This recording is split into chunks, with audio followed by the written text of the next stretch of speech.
नमस्कार। आज के इस एक्सप्लेनर में हम बात करने वाले हैं एक ऐसी बीमारी की जिसका नाम सुनते ही थोड़ा डर लगता है, कैंसर। लेकिन डरने की नहीं, समझने की जरूरत है। हम दुनिया भर में इसके फैलाव से लेकर प्रोस्टेट कैंसर के इलाज और इससे जुड़ी उस उम्मीद की बात करेंगे जो जानना हर किसी के लिए बेहद जरूरी है। तो बिना वक्त गवाए चलिए शुरू करते हैं। जरा 1 करोड़ की संख्या के बारे में सोचिए। विश्व स्वास्थ्य संगठन यानी WHO के मुताबिक साल 2022 में दुनिया भर में लगभग 1 करोड़ लोगों ने कैंसर की वजह से अपनी जान गंवाई। ये सिर्फ एक नंबर बिल्कुल नहीं है, ये दिखाता है कि ये बीमारी किस हद तक हमारे आसपास मौजूद है। इतने बड़े पैमाने पर इसके असर को समझना बहुत जरूरी है, तभी तो हम इससे बचने के तरीकों पर सही से फोकस कर पाएंगे। अब अगर हम कैंसर के सबसे आम मामलों की बात करें तो तस्वीर और भी साफ हो जाती है। 2022 के आंकड़ों के हिसाब से फेफड़ों और ब्रेस्ट कैंसर के बाद प्रोस्टेट कैंसर पूरी दुनिया में चौथा सबसे ज्यादा पाया जाने वाला कैंसर बन गया। इसके लगभग 15 लाख नए मामले सामने आए। इसका सीधा सा मतलब है कि प्रोस्टेट कैंसर कोई रेयर बीमारी नहीं है। ये पुरुषों के स्वास्थ्य से जुड़ा एक बेहद अहम मुद्दा है जिस पर खुलकर बात होनी चाहिए। इस पूरी जानकारी को बिल्कुल आसान बनाने के लिए हम इसे 5 हिस्सों में समझेंगे। सबसे पहले वैश्विक स्तर पर कैंसर का बोझ, फिर प्रोस्टेट कैंसर पर खास फोकस, इसके लक्षण और जोखिम कारक, उसके बाद इसका निदान और स्टेजिंग, और आखिर में इसके इलाज और प्रोग्नोसिस पर बात करेंगे। तो आइए सबसे पहले एक बड़े नजरिए से देखते हैं कि वैश्विक स्तर पर कैंसर का बोझ असल में है क्या। कैंसर को समझने के लिए मेटास्टेसिस नाम के इस प्रोसेस को समझना बहुत जरूरी है। होता क्या है कि कैंसर की असामान्य कोशिकाएं यानी एबनॉर्मल सेल्स बहुत तेजी से बनती हैं और वो अपनी जगह तक सीमित नहीं रहती।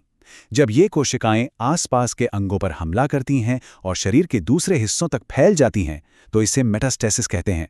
और सच कहूं तो दुनिया भर में कैंसर से होने वाली ज्यादातर मौतों की असली वजह यही फैलाव है।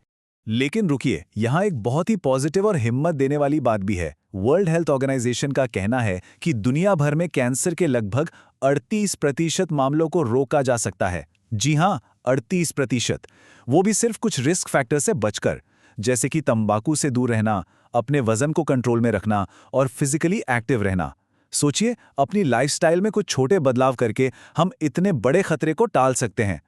अब इस बड़े कॉन्टेक्स्ट को समझने के बाद आइए अपना ध्यान प्रोस्टेट कैंसर की तरफ ले चलते हैं और इसे जरा करीब से समझते हैं।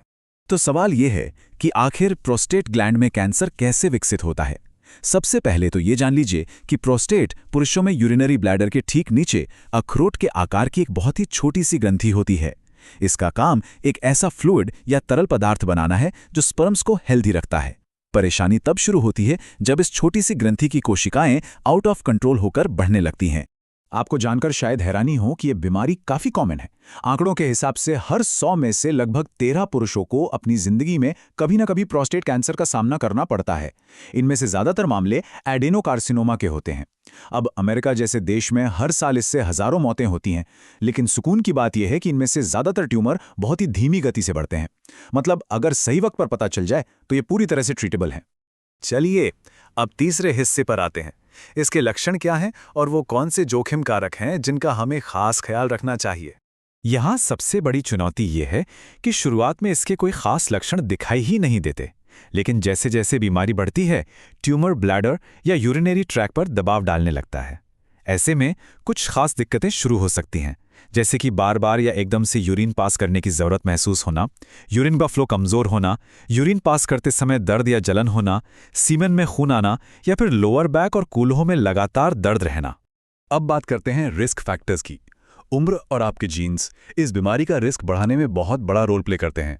50 साल की उम्र के बाद इसका खतरा बढ़ने लगता है और 60% मामले तो 65 साल से ऊपर के लोगों में ही देखे जाते हैं। इसके अलावा अफ्रीकी मूल के लोगों में, या अगर आपके परिवार में पहले किसी को प्रोस्टेट कैंसर रहा है, या फिर BRCA1, BRCA2 जैसे जेनेटिक म्यूटेशंस मौजूद हैं, तो ये रिस्क और भी ज्यादा हो जाता है।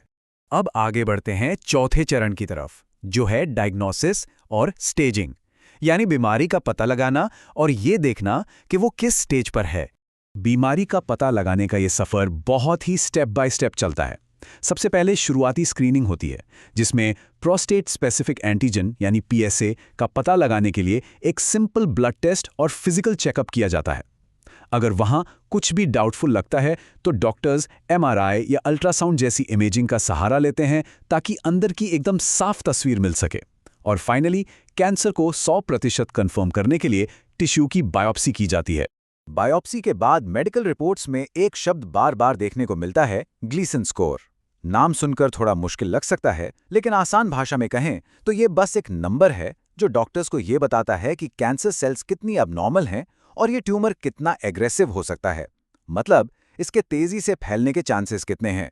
ये स्कोर जितना ज्यादा होगा, बीमारी के तेजी से बढ़ने का खतरा उतना ही ज्यादा होता है। ग्लीसन स्कोर के साथ ही स्टेजिंग की जाती है। आप इसे शरीर के अंदर कैंसर का एक जियोग्राफिक मैप समझ सकते हैं।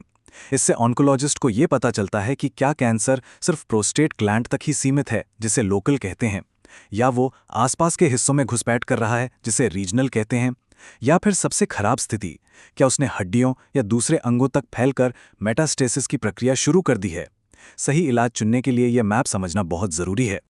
और अब हम अपने आखिरी हिस्से पर आ गए हैं, ट्रीटमेंट और प्रोग्नोसिस, यानी इलाज के वो कौन से विकल्प हैं जो आज की मेडिकल साइंस हमें देती है। इलाज के मामले में दो बिल्कुल अलग अलग एंड्स या छोर होते हैं। एक तरफ है एक्टिव सर्विलियंस।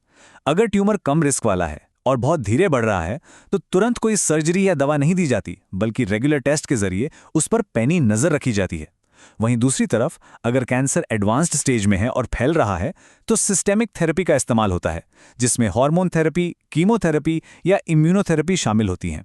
अब इन दोनों छोरों के बीच में आते हैं टारगेटेड इंटरवेंशंस। मान लीजिए कैंसर प्रोस्टेट के अंदर ही है लेकिन एक्टिव रूप से बढ़ रहा है। ऐसे में स्पेशलिस्ट्स सर्जरी करके उस ग्लैंड को पूरी तरह से निकाल सकते हैं, या फिर वो ट्यूमर को खत्म करने के लिए एकदम सटीक रेडिएशन थेरेपी का इस्तेमाल कर सकते हैं। आज के समय में तो क्रायोथेरेपी या हाई इंटेंसिटी फोकस्ड अल्ट्रासाउंड जैसी मॉडर्न तकनीकें भी हैं, जिनसे ट्यूमर को सीधे फ्रीज करके या नष्ट किया जा सकता है। अब मैं आपको जो बताने जा रहा हूं वो वाकई कमाल की बात है। अगर प्रोस्टेट कैंसर का पता उसकी शुरुआती यानी लोकलाइज स्टेज में ही चल जाए, जब वो प्रोस्टेट ग्लैंड से बाहर नहीं फैला होता, तो उसके बचने की संभावना 99% है। जी हां, 99%। ये एक बहुत ही उम्मीद जगाने वाला आंकड़ा है जो साबित करता है कि सही वक्त पर इलाज कितनी बड़ी ताकत रखता है। इस एक्सप्लेनर के आखिर में मैं आपको एक सवाल के साथ छोड़ना चाहता हूं। जब हमें मालूम है कि शुरुआती जांच से सर्वाइवल रेट 99% तक हो जाता है, तो क्या वक्त रहते की गई प्रिवेंटिव हेल्थ स्क्रीनिंग दुनिया भर में कैंसर सर्वाइवर्स की पूरी कहानी नहीं बदल सकती? ये जानकारी सिर्फ फैक्ट्स नहीं है, बल्कि ये जीवन रक्षक है। प्रिवेंशन को हमेशा अपनी प्रायोरिटी बनाइए। तो इसके बारे में जरूर सोचिएगा।